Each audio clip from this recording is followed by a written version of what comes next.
we will be studying pancreas and the juice it releases, that is pancreatic juice. So pancreas present just beneath the stomach, yes, just, and क्या release करता है ये? Pancreatic juice.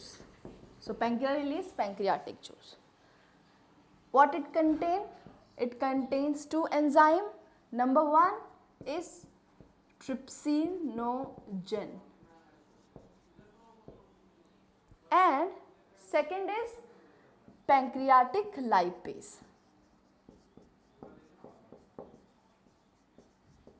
ठीक है.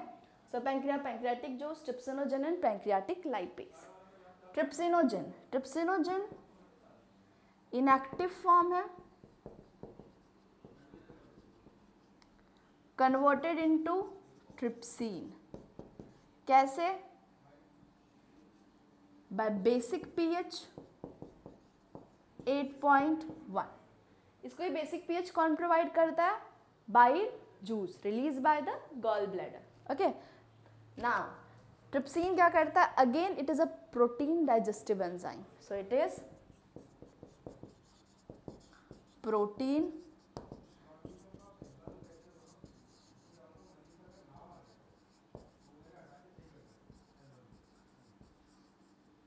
okay, so this is protein digestive enzyme.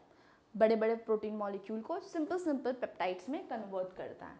So protein ऊपर trypsin 8.1 pH small peptides.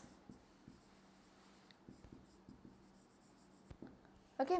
Now pancreatic lipase. Lipase है, lipid आएगा. It is lipid digestive enzyme. Lipid मतलब फैट, इसको और करके फैट भी लिख सकते हैं. Lipid digestive enzyme. ओके. दोनों को क्या लगता है? Basic pH. It also need basic pH. इस पैंक्रियाटिक जूस को रिलीज कहा जाता है? Released in small intestine. So please remember, gall bladder का सिक्रीशन, पैंक्रिया का सिक्रीशन सबका कहाँ जाता है? स्मॉल इंटेस्टाइन में. तो जो भी फंक्शन आप देख रहे हैं ये कहाँ परफॉर्म होता है? स्मॉल इंटेस्टाइन के अंदर. So please note it down. Now हमारा पैंक्रिया हो गया, गॉल ब्लैडर हो गया. Now the third or now the last is intestine, second last.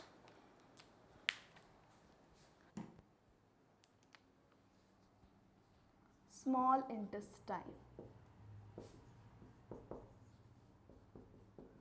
Small intestine जो है वो लार्ज इंटेस्टाइन से काफ़ी बड़ा होता है. अब इसे आप देखेंगे तो काफ़ी लंबा है और ये काफ़ी छोटा सा यहाँ से ख़त्म हो जा रहा है. बट इसे स्मॉल और इसे लार्ज क्यों बोलते हैं? क्योंकि स्मॉल इंटेस्टाइन का जो डायमीटर है वो लार्ज इंटेस्टाइन से कम है, इसीलिए इसे स्मॉल इंटेस्टाइन और उसे लार्ज इंटेस्टाइन कहते हैं. So it has smaller diameter. Now second point, small intestine एक हर्बीवोर, मतलब वो एनिमल जो सिर्फ घास खाते हैं, जैसे गोट हो गया या any such animal which you can think of is completely deer, is pure herbivore. उनका जो स्मॉल इंटेस्टाइन होता है वो हमेशा एक कार्निवोर से ज़्यादा लंबा होगा. तो small intestine in herbivores is longer than carnivore. Now why? Because herbivore जो है वो क्या खाता है? घास. घास के अंदर क्या होता है? स्टार्च एंड बाकी सेल्यूलोज प्रेजेंट होता है. तो उसका जो डाइजेशन जो है वो काफ़ी डिफ़िकल्ट पड़ जाता है, क्योंकि एनिमल के अंदर सेल्यूलोज डाइजेशन का जो एंजाइम है वो नहीं प्रेजेंट होता या कम प्रेजेंट होता है. उसको टाइम लगता है डाइजेस्ट करने में.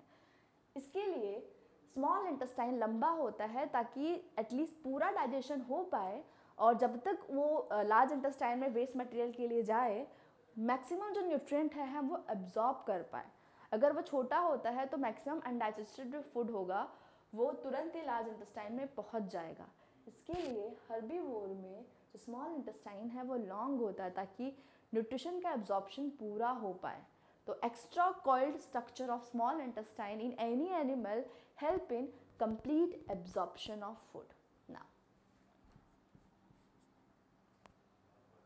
दूसरा पॉइंट, स्मॉल इंटेस्टाइन का जो इनर लाइनिंग है इसके पास एक बहुत ही peculiar and important and unique structure present होता है जिसे कहते हैं माइक्रोविलाई.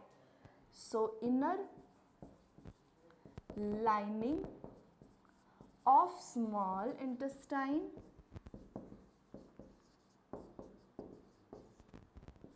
contain villi. Now ये villi क्या है? Villi is basically finger like projection. सब okay. मैंने अभी कहा था थोड़ी देर पहले कि स्मॉल इंटेस्टाइन में कंप्लीट डाइजेशन ऑफ फूड होता है, मतलब सारा का सारा जो फूड अपने सबसे बेसिक फॉर्म में कन्वर्ट हो जाता है. कार्बोहाइड्रेट ग्लूकोज में कन्वर्ट हो जाएगा, प्रोटीन बहुत सारे अमाइनो एसिड करके एक मॉलिक्यूल है, छोटे छोटे अमाइनो एसिड्स प्रोटीन बनाते हैं तो उसमें कन्वर्ट हो जाएगा. फैट जो है, लिपिड जो है वो फैटी एसिड प्लस ग्लिसरॉल एक अल्कोहल होता है उससे बना होता है तो ये इसमें कन्वर्ट हो जाएगा. जब स्मॉल इंटेस्टाइन के अंदर कंप्लीट डाइजेशन हो जाता है इसके लिए फूड का जो एब्जॉर्प्शन मतलब कि transfer of those digested food into the blood वो कहाँ होता है? स्मॉल इंटेस्टाइन के अंदर होता है. अब जहाँ भी एब्जॉर्प्शन होता है वहाँ पे एरिया ज़्यादा होना चाहिए क्योंकि अगर एरिया ज़्यादा होगा तो एब्जॉर्प्शन क्या होगा? मैक्सिमम होगा. इसके लिए इंटेस्टाइन जो है अपने आप को मॉडिफाई करता है मैक्सिमम न्यूट्रिशन के एब्जॉर्प्शन के लिए ताकि कुछ भी अनडाइजेस्टेड वेस्ट में ना जाए. तो ऐसा कैसे करता है? एक तो उसका लेंथ रिस्पॉन्सिबल है क्योंकि काफ़ी लंबा होता है तो सारा खाना एब्जॉर्ब हो जाता है. दूसरा उसके अंदर एक फिंगर लाइक स्ट्रक्चर होता है. जैसे look at my finger right now, if I close my finger like this तो इसका एरिया यहाँ से यहाँ ऐसे ख़त्म हो जा रहा है. तो एरिया क्या है? सिर्फ इतना है. लेकिन अगर मैंने इसे ऐसे कर दिया, कट कर दिया लेट्स जस्ट से, तो एरिया कितना हो गया? यहाँ से ये इतना, फिर ये इतना, फिर ये इतना, ऐसे. So there is lots of area. तो यहाँ से जब ये जाएगा तो सारा एब्जॉर्प्शन होगा. एंड इस फिंगर लाइक स्ट्रक्चर, ऐसा ही स्ट्रक्चर इंटेस्टाइन में प्रेजेंट होता है जिसे कहते हैं villi. So what is villi? It is finger like projection.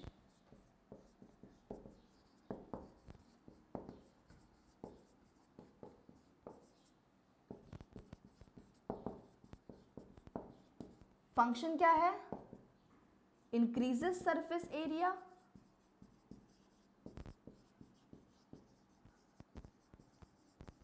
for complete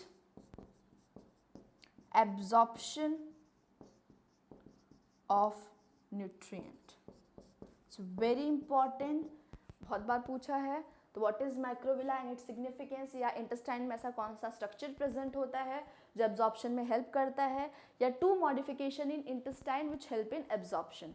तो एक उसका extra coiled structure, long length, and दूसरा उसके अंदर माइक्रोविलाई का प्रेजेंस. ना ये तो उसके स्ट्रक्चर के बारे में हो गया. उसके पास भी कई सारे एंजाइम्स होते हैं, intestinal enzymes,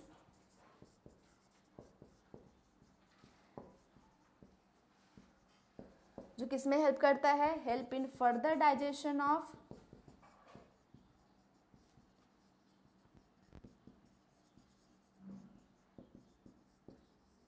carbohydrate, protein and fat. Function of intestine क्या है?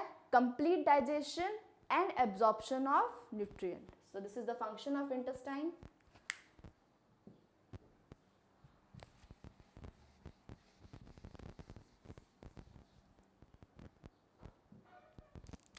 इससे पहले in intestine protein by protease, protein digestive enzyme को प्रोटीज कहते हैं. प्रोटीन इनटू अमाइनो एसिड, इसका बेसिक फॉर्म है. देन फैट या lipid by lipase,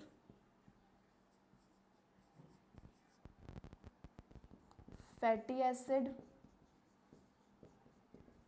plus glycerol अब क्या बचा, carbohydrate,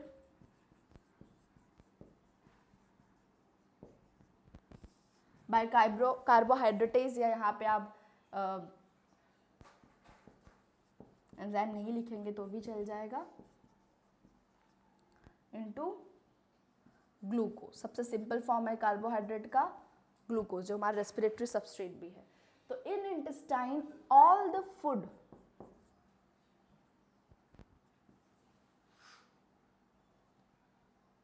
organic molecules or food converted into their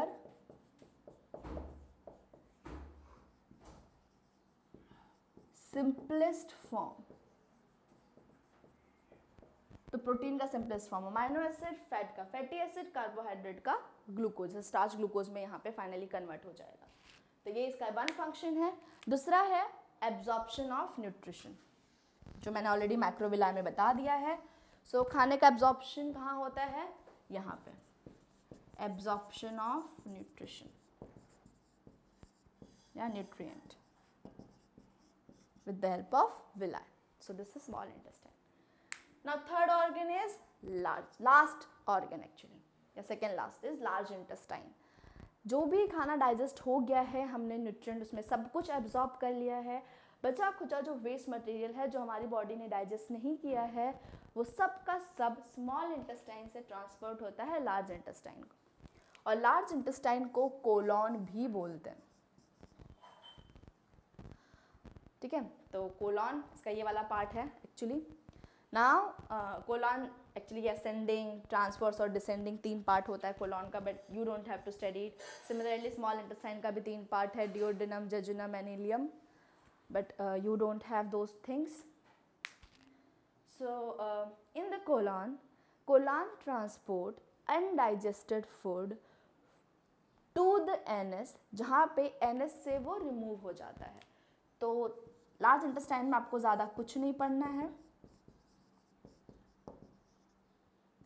क्या काम करता है, transport undigested food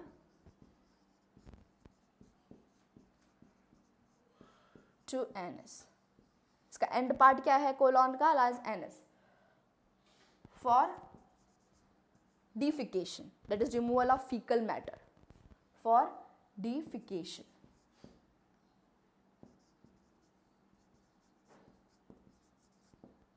FAE,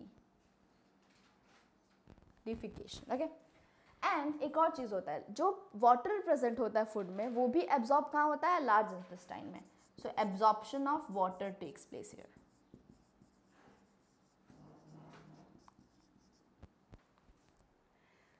water absorb हो गया, एनएस तक पहुंच गया। Removal of undigested food material from the body takes place in the NS.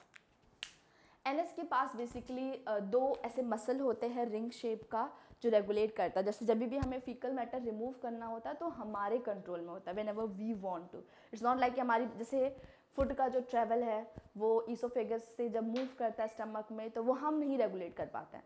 एक बार खाना चलाएगा तो no matter you, if you do not want to stop it to reach to stomach, you can not control it, because the movements are involuntary. Involuntary मतलब वो आपके will में नहीं है।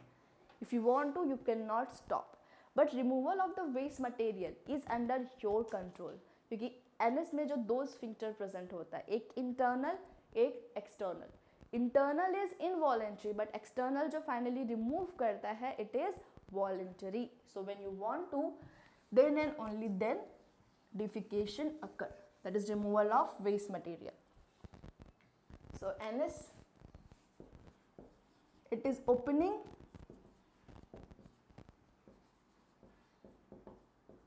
from where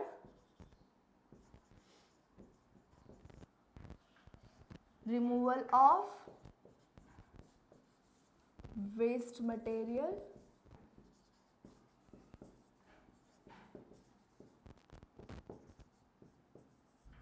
takes place. It is under the control of